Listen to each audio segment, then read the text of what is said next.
Welcome to the Alex Salmond Show, where we return to a subject which provided one of the crunch votes of Theresa May's minority government: the plight of unaccompanied child refugees seeking to join family members in this country. In 2017, when the House of Lords held enormous sway and the House of Commons was finally balanced, the issue of unaccompanied child refugees was brought to the centre of the Brexit debate. Lord Dubs himself, brought to this country as a child refugee from Nazi Germany, seized the opportunity to propose an amendment to the May withdrawal bill, which the May government were then forced to accept. As I arrived in this country in the summer of 1939 as an unaccompanied child refugee. In fact, this country at the time offered safety to some 10,000 children. And it is thanks to Sir Nicky Winton, who helped to organise Kindertransports from Czechoslovakia, that I got here at all, and I almost certainly owe my life to him. Once in a while, there are major challenges to test our humanitarianism. And Europe's refugee crisis is surely one such challenge. But within that, there is, I believe, a need to do something about unaccompanied child refugees in Europe. I'd like other children to be offered safety in this country and be given the same welcome and opportunities that I had. How things have changed. When the House of Lords similarly amended the Johnson withdrawal bill, the government used its newfound House of Commons muscle last month to overturn it without any ceremony. Turning, Mr. Speaker, to Lord's Amendment 4, which was moved in the other place in the name of the noble Lord, Lord Dubs. While the government humbly disagrees with the noble Lord's amendment, this amendment in no way affects our commitment to seeking an agreement with the EU. Primary legislation cannot deliver the best outcomes for these children, as it cannot guarantee that we reach an agreement. And that is why this is ultimately a matter which must be negotiated with the EU, and the government is committed to seeking the best possible outcome in those negotiations. Good way, and of course the... However, while the amendment was removed from the bill, the issue itself has not gone away. And today, we speak to some of the committed campaigners within and without Parliament, who intend to bring it back to the political centre stage. I think the more of us, the better. And we will, definitely. I will get every celebrity and every face that I can onto this campaign. I will do anything to make it happen. We need to make it work. An adult refugee in the United Kingdom can take their children with them, but a child refugee can't take their adult parents or siblings with them. And I think that's a great iniquity, because surely the children who are refugees deserve the same rights as adults who are refugees. And I don't think it's been fully thought through the consequences of not doing that at all.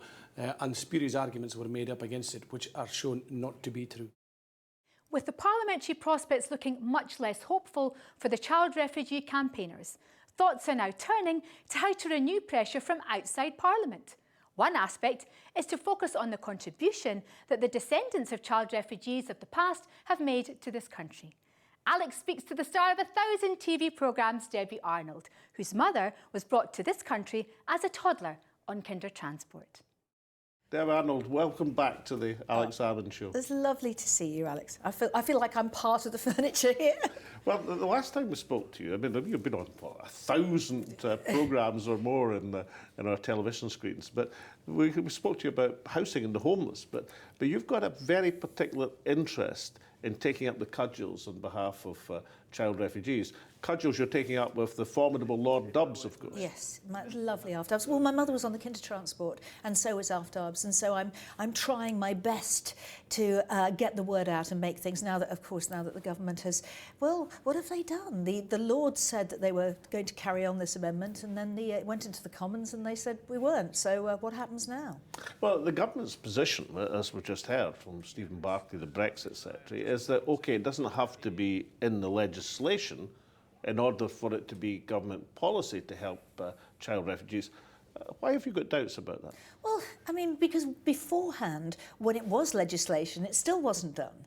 And then they had to go to court to say, you know, this is not being done. So, and then of course now it's not part of the legislation. So I don't really kind of understand what the government's talking about. But there again, I don't most of the time. So, so what you're saying is that if the government didn't honour its commitment, that was the previous government, the Theresa May government, when it was in the legislation, how can you trust them when it's not in the legislation? But why wouldn't a government want to help? I mean, we're talking here about child refugees who don't have any immediate family with them in Europe, but have family in the UK. Would a government really want to not to facilitate the entry of these people? Obviously not. And I don't understand how. I mean, my mother came over here. Alf Dubs came on the Kinder Transport as well. I mean, and they didn't have any relatives over here, and they had to be sponsored to come here. And that's what, 10,000 kids came over here. And then, even then, the government didn't want to do it, but it was public opinion. So now we need public opinion to change. But how do we change that? If public opinion was so strong, I'm sure they'd listen to it. But people don't understand the difference between immigrants and refugees, and there is a massive difference. But what you're saying that's way back, because everybody in this country says, oh yes, look at the Kinder Transport programme, that's a sign of the open-hearted generosity of this country. Are you saying it wasn't an unambiguous policy no, it back wasn't. in They the didn't want late to do 1930s? it. Well, they didn't want to do it. But the public opinion swayed, and they said they had to do it. After Kristallnacht, they said, that's it, we've got to do something. And they did. Now tell us a bit about your mum. I mean, she was a small child when she was on Kinder Transport. Yeah, she was, came over here at 4 years old, and she was put on the train. And a lot of people don't know either that they were told that if they when the parents took them to the station, they were told that if they cried or showed any emotion, they weren't allowed to put the kids on the train. So you can imagine it was like a silent thing, and they were saying goodbye to the children. And the children, little children, 4 years old, how could they understand what was happening? I mean, it's such a sad and horrible thing, but there again, they came over to England, they saved their lives, and I wouldn't be alive if it wasn't for the Kinder Transport. And tell me, did your mum sort of sit you down one day when you were old enough to understand and say, this is how I came to this country? No, she didn't. It was always part of my life, always was, where it wasn't part of anybody else's life. I remember when I was little growing up and seeing, films of Auschwitz, and my mother used to run to the TV set and say, oh, perhaps I can see my mummy and daddy, and it really used to make me so upset. So I never was very interested. It used to just upset me. The whole thing about the war, I'd never want to talk about it because it upset her so much. Generations of people who came as part of that programme. It must have been massive contributions. In your world of acting, have you come across other actors who were part or had relations in the programme? That's quite interesting. I think people didn't really talk about it. It's only recently now that I know so many people that are connected, now that I'm friendly with Alf Dubs. You've got Dame Shirley. I mean, she's very high up in autism. There are thousands. In fact, there's a list of people who came over on the Kinder Transport that, top physicians, top, people in surgeons, everything, people who've saved lives constantly. And there are people now, when we went to there was a Kinder Transport reunion, and it was just fantastic to see. I mean, the people now who came over are very old, but their children and what they've given to society and how we've changed this country. Because this country saved my mother's life, and I feel that all the contributions that she made and all the people that came over on the Kinder made have made a huge difference to this country. So we've paid back our dues. It's perhaps something that the Learning Centre attached to the new Holocaust Memorial will do to show the contribution of those who were saved. They should do. I think that would be fantastic. So why then, given that track record, let's talk about Lord Dubs for a second. Everybody respect because of his background, because he was part of the programme, because he speaks with unrivalled authority on the issue. Where does he see the politics of this lying, and how is your campaign going to take shape as you mobilise public opinion? Well, I don't know. Me and Alf, we're going to be formidable together. No, I know. I love to work with him. At the moment, I'm not working with him. I'm just, being a spokesperson for how I feel. I'm not. My views are my own, not his, as you say on Twitter. But I don't know what's going to happen next. Obviously, Alf will come up with a plan, and I shall be behind him. But we've got to help. We've got to get public opinion behind us. If we cannot get the government behind us, we've got to get public opinion, and somehow we will, I'm sure. And as part of your campaign, will you be mobilising some of your showbiz pals to get the message across? Yes, absolutely. I think the more of us, the better. And we will, definitely. I will get every celebrity and every face that I can onto this campaign. I will do anything to make it happen. We need to make it work. In the terms of the contribution, you're saying that people don't always appreciate the difference between immigration and refugees. How do you illustrate that without downgrading immigration, which in itself, many would argue, I would argue, is a thoroughly good thing for the country? Yes, I think immigration is good, but I think people think that people come over here as immigrants and they take from our society. They take from the NHS, they take from this, they get free this and they get free that, they get, benefits. Whereas that's what they feel they come over. I'm not saying they do that, but I think that's what they think. I think in terms of National Health Service, the equation would be very much the other way around. Well, exactly. But that's what people think. And I think, on the other hand, with refugees, these people need help. They're not coming over here to take or even contribute particularly. They just need to be saved. They just need someone to look after them. They are vulnerable. We look after animals, and I am a huge, animal lover. We look after our animals so well now because we have to. We get in animals from all over the world. From Greece, we have programs with Greece and Spain bringing in rescue dogs, but we can't bring in rescue children.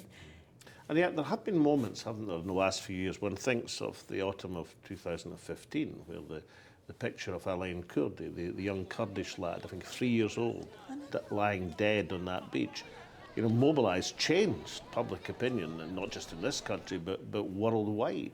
How do you create that intimacy with people without, always having to rely on a picture of a complete and utter individual tragedy? I think you need someone to explain. I think people need to know. It's just about knowledge. I mean, beforehand, we used to just leave animals, didn't we? We didn't treat them very well. And I think now that because we've had so much public opinion that everybody loves, like Paul O'Grady for the love of dogs, we have all these wonderful programs. We need probably more media on that, lovely programs to show how lives have been changed. We need to do something very special to show this compassionate country. Maybe a programme on successful refugees, yes, and the contribution they've made. Exactly. Did you know that? Yes, I think that you're absolutely right. And no one's done that. We need to know. We need to know the success of these people, but we need to help people. We need to feel compassionate towards these little children, some of whom are sleeping in the fields on their own. They have no family. Well, if anyone could put forward a programme idea and get it onto our screens, then undoubtedly right, you that's can. The next thing. And that's the next thing. So lastly, in your own career, what's your main activities at the present moment? Well, I do lots of voiceovers. I'm also a producer of shows on cruise ships, which is great, which I actually produce and put on myself. And I'm also a contributor to Glow Time magazine. So I'm doing loads and loads of things. So I never stop. My career goes in one thing and out of the other. But I still think I might like to go back to a soap. But you'll keep coming back and joining us in Alex. I love coming here, so thank you for having me. Great pleasure. Thanks, Alex. Join us after the break, where Alex will ask prominent parliamentary campaigner Angus MacNeil how MPs can still make a difference facing a large government majority. We'll see you then. Welcome back. 2 years ago, while Lord Dubs led the campaign for child refugees in the House of Lords, Angus MacNeil, the MP for Nahealing and Year, led the campaign in the House of Commons. His private member bill sailed through its second reading in 2018 with all-party support, only for the government to use procedural tactics to frustrate it from becoming law. Alex speaks to Angus MacNeil about how to make progress in the new political environment of a government with a massive Commons majority. And I'm joined by someone who's taken key parliamentary initiatives in the House of Commons on the issue of refugees, Angus MacNeil, newly re-elected as chair of the International Trade Committee. Congratulations, Angus. Thank you very much, Alec. Yeah, I'm glad to be back. It's an interesting role, particularly at this time with Boris seeming to learn international trade on the hoof. Every time we turn on the television, he thinks Australia's WTO is a deal. Now, on the subject of refugees, in the last Parliament, you produced the Family Refugees Family Reunification Bill, which sailed through its second reading, a great achievement for a private member's bill, but then got bogged down by the government, lost in the sands of Commons procedure. What happened to that bill? Yeah, they wouldn't give it. It was technically called a money resolution, so I couldn't get it up to committee upstairs in the Commons. And there was a Tory whip was particularly difficult with that. And when Andrea Leadsom was leader of the House, I asked several times at business questions why the money resolution wasn't forthcoming, and I was sort of stonewalling. 3-4 weeks on the trot, I asked the same question effectively to the leader of the House, Andrea Leadsom at the time, and there was really no will within the Tory party to move that on. I mean, we're only giving children the same rights as adults, something that's normal across decent countries across the world. Well, let's deal with the procedure first. I mean, for people watching around the world. So here was a bill where on a Friday, which most MPs have already shuttled back to their constituencies, was carried with a commanding majority. Absolutely. With a large number of MPs attending. But even with that parliamentary assent, the government, the black arts of government whips and procedure managed to bog it down in the House of Commons. How did that make you feel? Well, that's very well summarised, and it really was difficult because I'd met some of the young refugees in question who had hoped at the second reading stage that meant that perhaps his sister might not be taking a dangerous journey through the Sahara, could just fly here in safety. If you go with people traffickers through the Sahara, particularly as a woman, well, we don't need to spell out graphically what might happen. It's certainly not pleasant.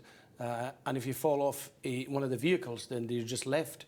So it's a dangerous journey, both physically and mentally in many ways, to try and get yourself to a place of safety.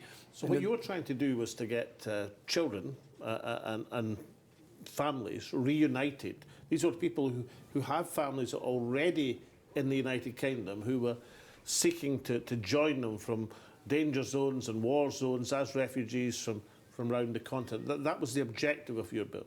Absolutely, and it happens in other European countries where a child, more typically a teenager, might arrive in a certain jurisdiction. The family have been split up for one reason or another. They might have wandered across Africa or the Middle East or wherever and ended up in a European country to relative safety. In normal countries, they allow children to have the same right that adult refugees have. An adult refugee in the United Kingdom can take their children with them, but a child refugee can't take their adult parents or siblings with them. And I think that's a great iniquity, because surely the children who are refugees deserve the same rights as adults who are refugees. And I don't think it's been fully thought through the consequences of not doing that at all. And spurious arguments were made up against it, which are shown not to be true.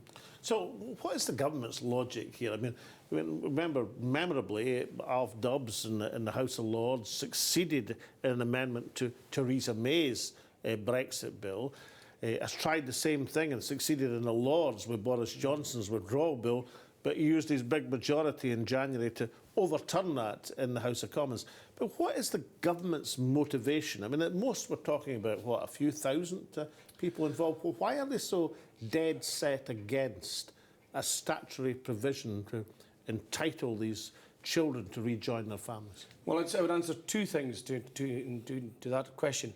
I think there's an ingrained behaviour and motivation in the Home Office, which is, and it's gone back to the end of the Second World War, where orphan children of the Holocaust, there was resistance to take them to Windermere, for instance. There were 300 children out of Czechoslovakia. There was resistance in the Home Office to allow them a sense of normality after the horrors that had gone through in the Holocaust. So there's that strand that runs through the Home Office for decades. But I think more worryingly, perhaps, in the current Conservative government, is just a feeling that they might get bad headlines from trashy tabloids who might say they're taking in too many people. And that, I think, is such a baseless and unthought through motivation, a knee-jerk motivation, that it really is sickening when you put that against what children have had to face in becoming a refugee, the uprooting of their families, the dismemberment of their families, the killing, in some cases, of members of their families, or the death threats to other members of their families. Let me ask you about your constituents in the Hilly the Western Islands, the Hebrides. Was there any feeling when you were fortunate enough to get a prime position in the private member's ballot that perhaps their member should have been proposing something a bit more directly related to the Western Islands as opposed to the issue of child refugees? Did you have any blowback from your constituency that perhaps you should be mending your own fireside? Well, there's always one or two siren voice, but the overwhelming majority, 90+%, I would say, were on side with this. I mean, in the Hebrides in particular, unlike the near independent Faroe Islands with the population growing, in the Hebrides we see depopulation. And we want people. In fact, there were, when some Syrian refugees, I think a quarter of all the Syrian refugees to the United Kingdom have come to Scotland, and some went to the island of Lewis, and the other 5 or 6 islands were complaining that they didn't get any refugees. Refugees tend to mean a new spark, new initiatives, filling up schools, vitality in the community, people you'll get to know quite quickly. So no, to answer your question, there wasn't blowback. So it was quite the opposite. When a society has experienced the hard side of emigration, they are more willing to see the benefits of immigration. That is absolutely right. And also they understand from their cousins and friends who are emigrants to other places and have been welcomed in other places, that when migrants or immigrants come towards you, then they should be welcomed in the same spirit that your cousins and friends and family were welcomed in other parts of the world. Now, what are the prospects for this Parliament with a massive Tory majority in the House of Commons? We've got Lord Dubs still active, still campaigning in the House of Lords. Is there anything you can do in the Commons to keep this issue alive? Well, sadly, in the current draw of private members' bills, nobody has taken up the baton. I was hoping somebody would take up the baton. So we will find parliamentary devices, bills behind the chair or whatever. A bill behind the chair. What does that mean? Well, it's not much of a device compared to the private members' bill, but at least we can present it in the House and stick it behind the chair of the Speaker. I will get some traction, some motion with that. We're doing some work with the NGOs as well. So what you're saying is you get, although you don't get the same opportunities as being lucky in the ballot for Correct. a private member's bill, you don't get guaranteed time. You can still get your bill printed. You can still use the parliamentary mechanism as to amplify the public campaign. You sound like a questioner with some experience of these methods. Absolutely, and that's what it's about. So it's about keeping this in the public consciousness. I don't think, given Boris Johnson's huge majority, it'll be much in Boris Johnson's conscience, unfortunately, or the Tory government's conscience. Who knows? They might have a change of heart at some point, but they aren't going to reach any road to Damascus unless we try and at least work with the NGOs to keep this to the fore, because it's a normal thing in normal countries. And to resist giving child refugees the same rights as adult refugees. I mean, if they were even stripping, and I'm not advocating this, if they're stripping the rights of some adult refugees, at least there'd be some form of equity, treating adults and children badly, but treating children only badly is surely reprehensible, and surely they're going to have a change of heart. And are you going to take a deputation of some of these families in to see Boris Johnson to see if you can get that change of heart, see if you can appeal to his better nature? I think every device that is possible, that we can play at the heartstrings and play at the reality of the situation towards the Prime Minister should be considered, and all other members of the government, particularly in the Home Office and the Immigration Minister as well. Because if we don't, this will wither in the vine. So we have to find things over the next few years. Hopefully, perhaps in the next parliamentary year, somebody who comes out of the hat for the private members' bill. If I'm lucky enough to be one myself, and if this hasn't been sorted by then, I would obviously grab the baton again and run with it. One thing's always interested me, and that's would be a collection of the generations who've achieved so much, who were the beneficiaries of refugee programmes. And the wonderful Debbie Arnold, with a spectacular show business and soap career, is one of your key supporters and campaigners. But an example of all those in national life who are only here and only achieved what they achieved because someone at some point decided to rescue them from Nazi Germany or from other extraordinarily difficult circumstances internationally. Is there an argument for getting an assembly of these great achievers who've contributed so much and saying these people would not be part of the fabric of the country unless somebody had said, you know, suffer the little children and let them come in? Absolutely. I mean, I think there's also the looking behind as to why that happens. I think when people come into a different society, whether we go to another society or they come to our society, we see things through different eyes and can see different perspectives and different opportunities. I'm reminded, as you've been speaking, about a man from the island of Lewis who helped people from a boat from Vietnam during the height of the Vietnamese boat people, and he got them to Hong Kong. He left his own merchant ship and helped them get to Hong Kong. These people later settled in Canada. And having left Vietnam with nothing, with roughly the clothes on their back, some of them are now multi-millionaires, if not more, in Canada. And he's welcomed at refugee reconvenience at various times in Canada. He's been over to see the people who left destitute or now beyond wealthy in Canada in a matter of a few short decades. So wherever refugees seem to go, I don't have any academic evidence for this, but it seems they anecdotally outperform. Is it the experience of being a refugee, whatever? They certainly enrich the societies they're in, help the societies they're in. We're lucky to have refugees, and we should think of it that way, the benefits refugees bring us, not what we're doing for refugees for the short period that they're getting on their feet. What would you, as chair of the International Trade Committee, say to him about the issue of child refugees? If you had your minute with the Prime Minister, appealing to his better nature, what would your message to Boris Johnson be? Well, today's refugees are tomorrow's trade partners, and the countries they come from will be an invaluable bridge. Don't spurn anybody, be they refugees or be they potential trade partners. There is benefits, mutual benefits from us all to embrace both. Angus MacNeil, thank you very much indeed. Thank you. When the opposition parties agreed to the Christmas election, the SNP's Angus MacNeil described it as a parliamentary Christmas present for Boris. How right he was. The implications of a Tory landslide go far beyond the immediate politics of Brexit and impact on many issues where the opposition held sway in the minority parliament. Similarly, the House of Lords has moved from a commanding position to being emasculated. Key amendments to Brexit or anything else can now be summarily overturned in the Commons.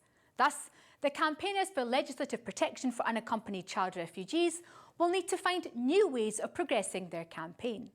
The focus will no longer be on crunch parliamentary votes, but on the longer job of persuasion of public opinion.